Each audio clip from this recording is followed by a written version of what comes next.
Wait. So they sent away all the mountain troops. Okay. But where is the next offensive? Through the mountains. Really? They're rethinking that now. Yes. Yeah, that is a good idea. Yeah. Okay, see ya. Bye. August 5th, 1944.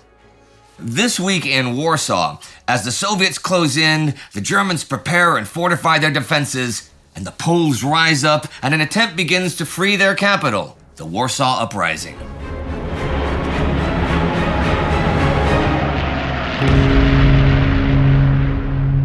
I'm Indy Neidell. This is World War II. Last week, the Soviets took a bunch of ground in the north, Šiauliai, Dvinsk, Narva, and to the south took the big prize of Lvov, though the Poles' Lvov uprising did not have the ending the Poles hoped for. In France, Operation Cobra produced a breakthrough for the Allies, which they hoped to exploit, into a breakout. And on Guam and Tinian, American operations and Japanese willingness to die rather than surrender produced a huge amount of Japanese corpses. I mentioned also that Finnish President Risto Ryti was planning to resign from office. He does so August 1st. Some explanation. The Finns depend on the sea routes to Germany for some of their food, but just about all of their military supplies to keep fighting the Soviets. If the Baltic coast falls into Soviet hands, then that's over. So the loss of Pskov and Narva last week really scared the Finns. And then, as last week turns to this week, Adolf Hitler orders the 122nd Infantry Division back to Army Group North from Finland. The OKW insisted that the decision to recall the division had only been made because the Finnish front was relatively quiet, and assured Mannerheim that help would be sent if another crisis developed. But under the circumstances, these explanations rang hollow. On the 4th, the Finnish parliament installs Finnish Army Commander Gustav Mannerheim as president without an election, and this could very well be the beginning of Finland rejecting the Ryti-Ribbentrop Agreement with Germany. But there are military crises aplenty for the Germans this week. Ivan Konev's armies crossed the Vistula in force this week. In some places, the rafts carrying the Red Army cross side by side with the ferries carrying retreating Germans. By the evening of the 30th, 13th Army has a bridgehead like 13 kilometers wide and 8 deep. And by the end of the 1st, engineers have made crossings strong enough to bring over 182 tanks, 55 big guns, and nearly 100 trucks at the Sandomierz bridgehead. By the end of July, 18th Army has taken the junction town Dolina on the San. This is interesting because, although Konev's main job is advancing northwest towards the Vistula, he's sending 2 armies to take the passes through the Carpathians, leading to Uzhhorod and Mukachevo.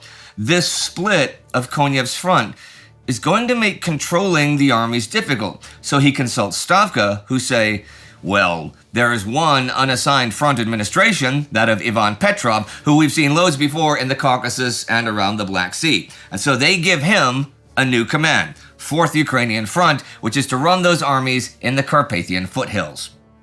Konstantin Rokossovsky's armies are heading for the Vistula and then on to Warsaw the first half of the week. They clear Siedlce, a major communications hub. Vasily Chuikov's 8th Guards Army crosses the Vistula at Vilga. 2nd Tank Army cuts Warsaw's road and rail link to Bialystok. 3rd Tank Corps enters Radzimin. By the last day of July, Soviet armor is just east and northeast of the Warsaw suburb of Praga. But this is a very well-defended point. Pillboxes and fixed firing positions, field fortifications, numerous minefields, anti-tank and anti-infantry obstacles in profusion. The Soviet tank units had stumbled into a heavy and formidable concentration of German armor with at least 5 divisions. But just the drive from Lublin to Warsaw, for example, has cost them 500 tanks and self-propelled guns, and the enemy divisions in Warsaw, 3 of them SS and 2 Panzer, have plenty of fresh armor just when the Soviets are feeling the hurt the most. Now, I mentioned last week when I talked about the Lvov uprising that a Warsaw uprising is planned for now on August 1st. This is part of Operation Tempest, and the Armia Krajowa, the Polish Home Army, is to rise up against the Germans in the city, and after beating them, the Polish civil authorities would come out and take over the city ahead of the advancing Soviets. As I also said last week, you can see much more about these uprisings and the whole operation on our War Against Humanity series. Soviet tanks had definitely breached the southern perimeter of the approaches to Warsaw, but contrary to what the inhabitants of Warsaw imagined, and the command of the Home Army believed, the German defense was by no means disorganized. The Germans did begin withdrawing rear units and military commands already July 21st, but that stopped the 26th when new forces arrived at the city. Rainer Stahl took military command of it the 27th, announced to the people that it would be defended, and began conscripting civilians to build fortifications. Across the Vistula, Alexei Radzievsky, for the moment 2nd Tank Army commander, grows ever more aware that he's facing multiple panzer divisions and decides that to best prepare for a counterattack, he'll concentrate his force. 3rd Tank Corps is at Wołomin. 8th Guards Tank Corps is at Okuniv from Zybki to Staromilozhna. On the 1st, all tank formations are ordered over to the defensive. 5 hours later, the Home Army launches its offensive in Warsaw, and the Warsaw Uprising begins. General Tadeusz Komorowski has been given full authority by the Polish government in exile in London to decide when, or if, to launch the uprising. But consider this. Not to act meant being stigmatized a virtual collaborator with the Nazis, or else being written off as the non-entity which Stalin insisted the Polish underground was. But a general rising meant taking an enormous risk. Polish resistance, in any event, would either help to shorten the struggle, or it would install the Home Army as the men to come out and meet the advancing Red Army. Komorowski is correct that taking Warsaw rapidly is important to the Soviets for both political and military reasons, and he thinks that's what's going to happen. But though that looked like the probable case a few days ago, Army Group Center Commander Walter Model has brought in enough armor from the West and the Balkans that along the general area, he has 15 divisions, and his front line has been very much shortened. Meanwhile, Stanisław Mikołajczyk, Polish Prime Minister in exile, arrives this week in Moscow, and on the 31st meets with Soviet Foreign Minister Vyacheslav Molotov. Mikołajczyk says he wants to meet with Joseph Stalin, who told Winston Churchill that he would meet with him. But Molotov remains firm. This cannot happen for at least 3 days. And during those 3 days, the uprising begins. I will not go into details here of the actual fighting. For that, you'll have to see War Against Humanity.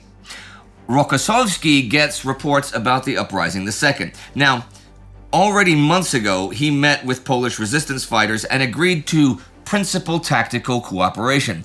But he sees that short of the full-scale operation needed to take Warsaw, at a time when his right flank is engaged crossing the Narew and his left heavily embattled, and all at the end of a 500-kilometer supply line, the only real way to get into Warsaw is a maximum press against Praga to take the bridges, and then hit the enemy around the city from the rear.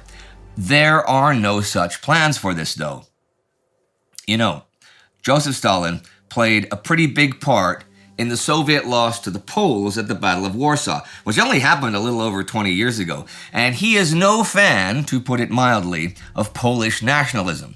Of course, the NKVD, who sabotaged the Lvov uprising last week, calls the Home Army illegal and calls its soldiers bandits. However, whether or not Stalin has any desire to assist the uprising, or to simply enter Warsaw, at least this week, for the first few days of the uprising, the Red Army does not have the force to enter the city. Those units near the city have committed their last reserves, and 3rd Tank Corps has been pushed from Wołomin after being nearly surrounded. Rokossowski wants the 65th and 70th armies to head over here and hit the Germans in the flank, but this will take time. Finally, on the 3rd, Stalin meets Mikołajczyk in Moscow.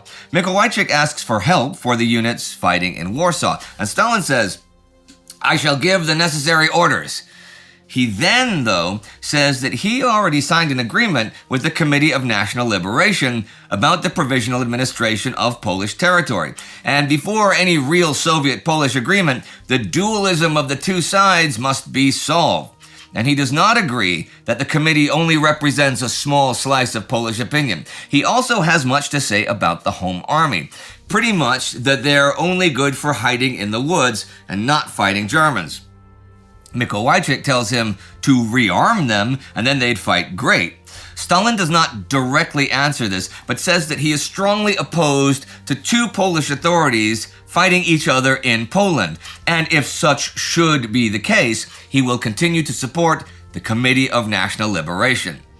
On the 4th, Churchill tells Stalin he's going to airdrop in 60 tons of weapons and ammunition to Warsaw. Today, Stalin wires back. He says the information Churchill has of the uprising is exaggerated, and the Home Army is just a few ragged divisions. Polish London writes to Myitkyina that there is no Soviet intervention in the cards, and that must be politically motivated. But again, at least this week, the Soviets do not have the force to break into Warsaw.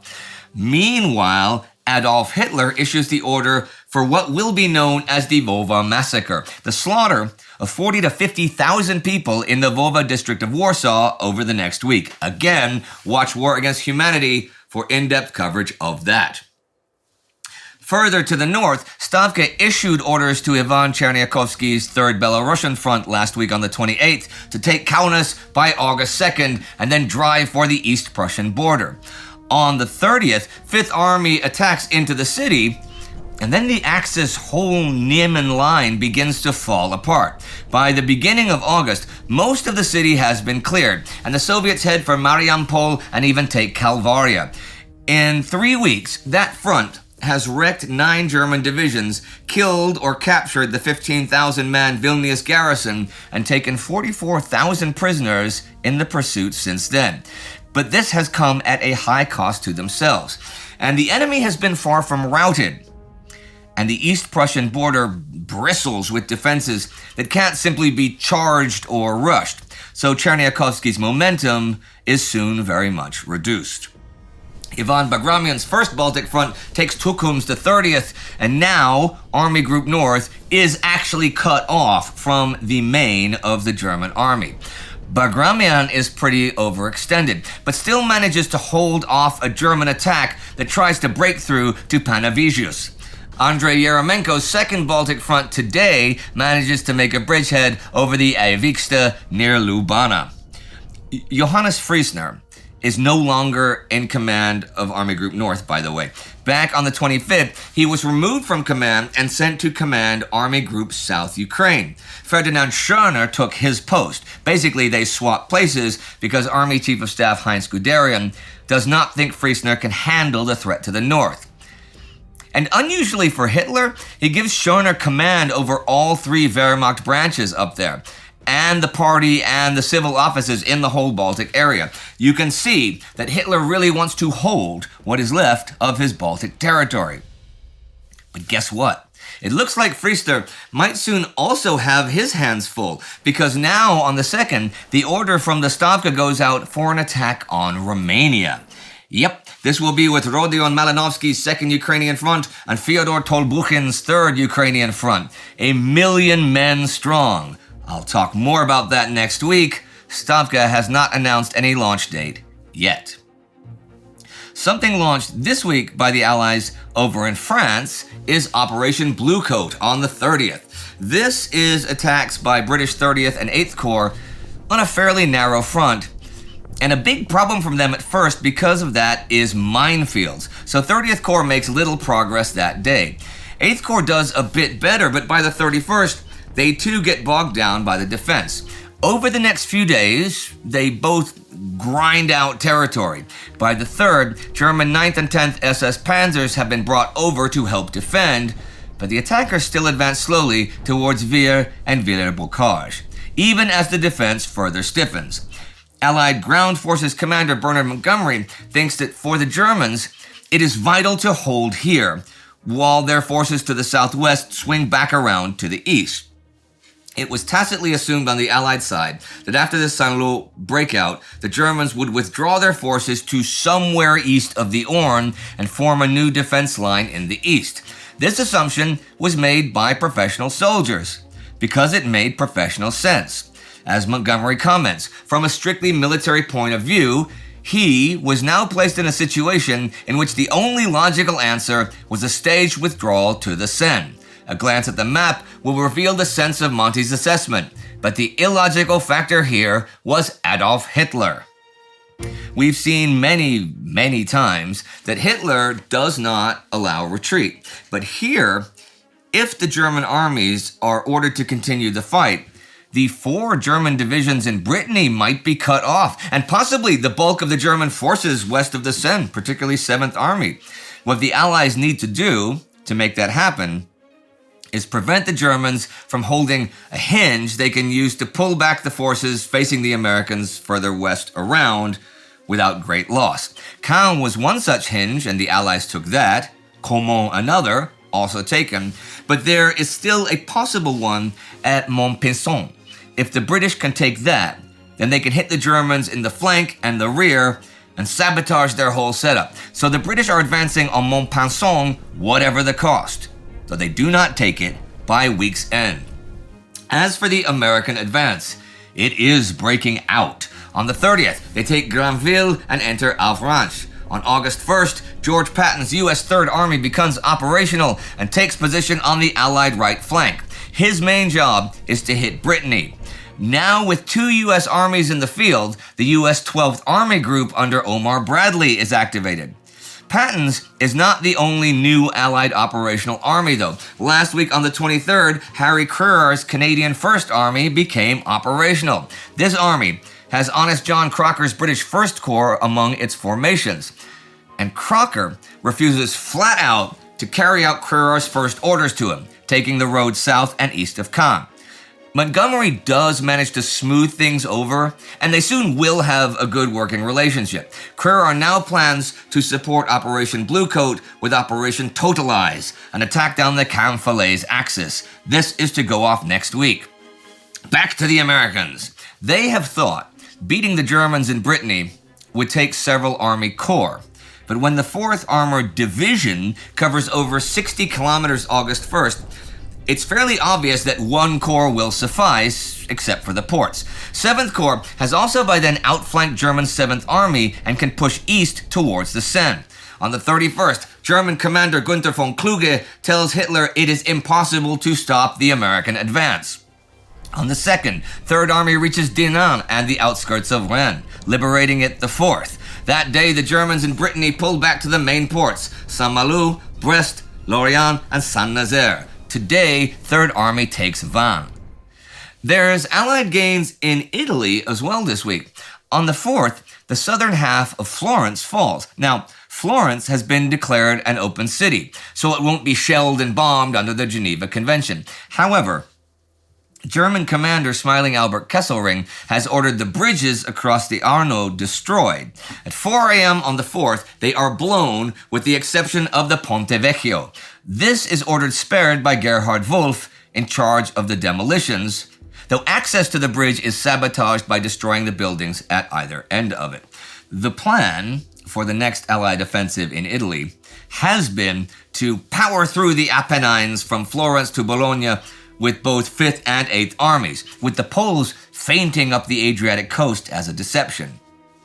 There's a new plan, though, that involves substantial force up the east. Next week on the 10th, there is a command conference where they go over a 2-blow strategy. 8th Army will attack in the east on the 25th, and 5th Army will attack through the Apennines around September 1st, by which time Kesselring will have hopefully weakened his center by sending force to the east. However, the loss of the divisions rerouted for what is now Operation Dragoon, formerly Anvil, the invasion of southern France set to go off mid-month, and Kesselring's getting new reinforcements of indifferent quality and lacking experience, but reinforcements nevertheless, means that for the first time in the Italian campaign, the Allies have fewer divisions at the front than the Germans do. Those divisions sent away included the Moroccan and Algerian mountain divisions. So, without mountain troops, the plans have been revised, as I said. This is not the case in the Marianas, where the American attacks continue. On the 30th, they take the town of Tinian on Tinian, and that campaign is over the 1st. By that time, they have mostly cleared the southern half of Guam. On the 3rd, 77th Division renews its attacks there in the east, but there are big logistical issues on Guam. The rainy season has begun, and that means rain. Ironically enough, though, a lack of water is by now the biggest supply issue. On the 2nd, the 305th Infantry sends out a request for water since they have not had any for a whole day. Taking the reservoir and pumping station at Barragada the 3rd, after a vicious battle, helps. What also helps is that the Japanese have only like 5,000 men left on Guam, a lot of whom are in no condition to fight. To defend northern Guam, they head for the caves or the pretty much impassable jungle. It's not really defending, it's just holding out. But the Japanese holdout at Myitkyina in Burma finally reaches its end this week. The initial signs that the Japanese force at Myitkyina was beginning to lose the battle for the town occurred during the last week of July, when Japanese wounded were being floated down the Irrawaddy via raft, and key Imperial Japanese officers were committing ritual suicide. Japanese resistance has been noticeably weakening. On the 1st, Allied Deputy Theater Commander Vinegar Joe Stilwell is promoted to 4-star general, joining George Marshall, Douglas MacArthur, Hap Arnold, and Dwight Eisenhower. His opposite number at Myitkyina, Genzo Mizukumi, after making sure most of the city's defenders can be withdrawn, commits ritual suicide. On the 3rd, Theodore Wessels orders an attack on the town, and Myitkyina finally falls to Merrill's marauders and their allies. Stilwell's 11-month campaign has succeeded at the cost of 18,000 casualties. But taking this communications hub in northern Burma means shortening the aerial route to China, and the amount of supplies flown into the Chinese doubles. As for Merrill's marauders, their saga is also at an end. Next week, on the 10th, they will be disbanded. Of the original 2,997 men, there are but 130 combat-effective men left. There are only 2 men among them who entered Burma who have never been hospitalized with wounds or illnesses.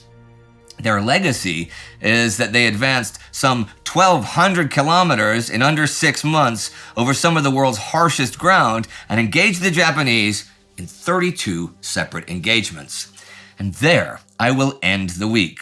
A week of uprising in Warsaw, a new president in Finland, Soviet advances on the Eastern Front, Allied ones in Normandy, Burma, Italy, and the Marianas. And on the 2nd, Turkey breaks off diplomatic relations with Germany. On the 5th comes the Cowra breakout, when 1,104 Japanese POWs try to escape their camp in Australia. 231 Japanese and 4 Australians are killed, and all survivors are recaptured within 10 days. This is covered in more depth on our Instagram day-by-day coverage of the war, which is also under the community tab here, so check that out as well. Back to the uprising. John Erickson writes, Rokossovsky's proposed countermove demonstrated that it was not simply a matter of being checked before Praga, but of preparation for a bigger battle that barred the way to Warsaw. This confirmed the Polish estimate submitted to the British command in London, and it was the gloomy but all too real setting against which the Home Army commander's signal of the 1st of August had to be read. As the battle for the capture of Warsaw has begun, we ask you to assure Soviet assistance for us by means of an immediate attack from outside. But with each and every hour, outside becomes ever more distant from Warsaw. So the Home Army's Warsaw struggle has begun. And you know what? It is another army that supports us in our struggle to tell the full story of this war, the Time Ghost Army. You too can be part of this by joining the army at timeghost.tv or patreon.com. These are the newest commissioned officers, and the Army Member of the Week is Tyler Serves. And hey, I mentioned the Polish-Soviet War. Go check out our old Between Two Wars episode about that right here. It's awesome. Do not forget to subscribe. See you next time.